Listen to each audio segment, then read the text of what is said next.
Moçada, eu já falei com vocês sobre o agronegócio, a nossa vocação nacional. Mas tem outra área da economia que o Brasil está patinando e que precisa da nossa atenção urgentemente. É a política industrial. Só alguns números rápidos para vocês entenderem o tamanho da encrenca. Houve um tempo em que mais de 20% do PIB, as nossas riquezas, era da indústria. Hoje em dia é só um pouco mais de 10%. Aliás, o governo do PT, com aquela aura sindicalista, foi o pior governo para a indústria. 3% de queda em 2014, 8,3% de queda em 2015 e 6,6% de queda em 2016. Partido dos Trabalhadores. Só se for dos trabalhadores desempregados. A indústria demitiu quase 1 milhão de funcionários só em 2016. Isso dá umas 2.600 demissões por dia, companheiro. Bom, quando se diz política industrial, estamos sim falando de incentivos governamentais. E é óbvio que na teoria, o governo não tem que ficar se metendo com o mercado. Mas pensa no contexto brasileiro. 150 estatais, 40% do capital financeiro nas mãos dos bancos públicos, 1/3 das riquezas do país virando imposto. A gente tem que ser realista, pô. Reconhecer a necessidade de uma transição gradual e responsável em direção ao livre mercado. O exemplo do que não fazer é o modelo antigo da nossa política industrial, a tal da substituição de importações. Funcionou para os militares, a Dilma até tentou imitar, mas deu ruim. O esquema é assim: o governo proíbe ou cria barreiras para a importação de um determinado produto. Daí, a indústria tupiniquim, sem a competição internacional, produz e consegue vender. O problema é que, sem a concorrência dos gringos, existe menos incentivo para inovar, para melhorar o produto para o consumidor, otimizar os custos. Resultado: empresas acomodadas, produtos piores para a população e defasagem tecnológica em relação ao mercado global. Foi o que aconteceu com a indústria automobilística até o início dos anos 90. Olha cada caranga.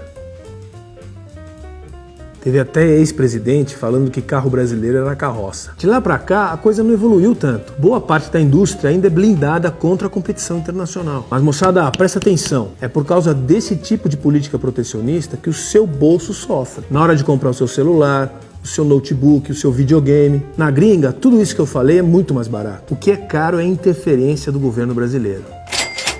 Outro mau exemplo em relação à indústria é a política dos amigos do rei. Esse capitalismo fake entre compadres e companheiros. O lulopetismo se especializou nisso. Funciona assim: o governo escolhe empresas e empresários para receber crédito barato e incentivos fiscais. Depois esses caras agilizam propinas e doação de campanha para manter o projeto corrupto de poder dos governantes. Foi assim que Lula e Dilma criaram as empresas campeãs nacionais. Vocês conhecem elas do noticiário policial. Para pensar. Enquanto o mundo desenvolvido utiliza verbas do governo para investir em tecnologia de ponta, o Brasil usava dinheiro público do BNDES para bancar frigorífico do Joesley, construção de estádios de futebol inúteis e obras faraônicas no exterior. Então, só para recapitular o que a gente já falou, a política industrial brasileira tem sido marcada por protecionismo e favorecimentos indevidos. E isso gerou uma indústria acomodada que atende mal seus consumidores e ainda cobra caro, além dos bilhões de reais perdidos com a corrupção. Mas como que a gente pode mudar essa realidade? Como trazer a nossa indústria para um mundo globalizado e competitivo?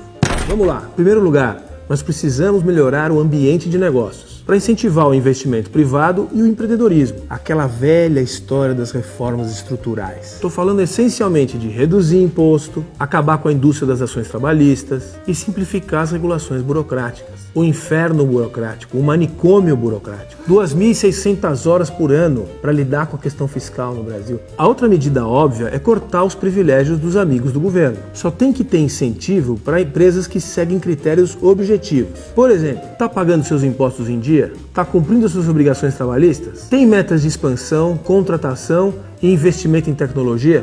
Então tô. Deixa eu comer um fundo partidário. Que rico. O mais importante é que a política industrial não seja uma troca de favores entre empresas e governantes. A gente precisa pensar nela como um investimento no futuro, sempre com o norte do livre mercado. Cada vez mais liberdade econômica, cada vez menos intervenção estatal. Acabou, tigrada! Agora é a onça que vai tocar o pindorama. Moçada, eu sou Christian Lobauer, professor, cientista político e queria convidar vocês para curtirem a página e debaterem as nossas ideias. Se quiser receber meus vídeos por WhatsApp, é só mandar o nome completo e a cidade nesse número aqui, ó. Até mais!